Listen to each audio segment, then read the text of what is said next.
Le prophète sallallahu alayhi wa sallam nous raconte l'histoire de deux hommes des enfants d'Israël.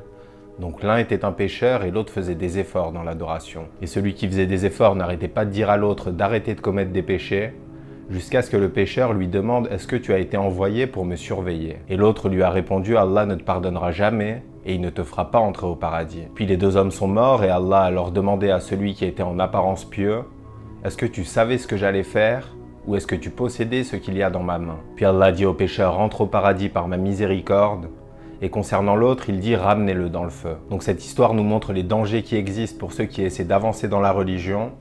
Et elle donne aussi de l'espoir à ceux qui sont dans le péché. Ça nous montre que celui qui est pieux ne doit jamais être trop sûr de lui et que le pécheur doit toujours garder espoir. Parce qu'ici, l'homme en apparence pieux a fait preuve d'une grande arrogance en passant un jugement à la place d'Allah, alors que notre relation avec Allah est censée augmenter notre humilité. Et le prophète sallallahu alayhi wa sallam dit que celui qui a un grain de moutarde d'orgueil dans le cœur n'entrera pas au paradis. Donc quand on pense faire le bien ou être sur la bonne voie, l'un des plus grands dangers est de tomber dans la suffisance et de se croire meilleur que les autres. Si par exemple on fait les 5 prières par jour et qu'un de nos proches ne les fait pas, on peut inconsciemment commencer à penser que notre place au paradis est garantie et que lui est sûrement déjà condamné à l'enfer. Et on peut certes juger les actions d'une personne et la conseiller, mais on ne peut en aucun cas se prononcer sur sa destination finale, parce que cette décision appartient à Allah seul, et aussi parce que le pécheur d'aujourd'hui peut être le pieux de demain et inversement. Et les 3 premiers à être jetés en enfer seront des personnes qui en apparence avaient accompli de grandes actions dans le sentier d'Allah. Et à l'inverse, une prostituée sera pardonnée et entrera au paradis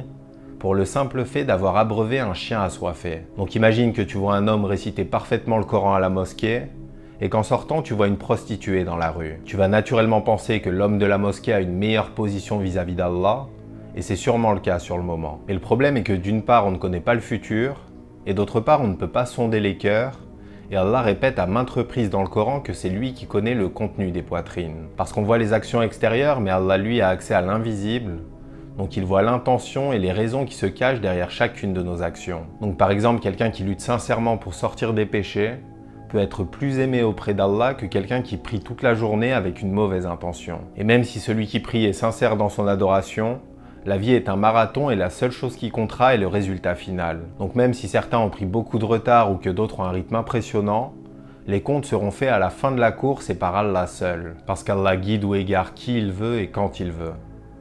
Qu'Allah nous guide. Salam alaikum wa rahmatullah.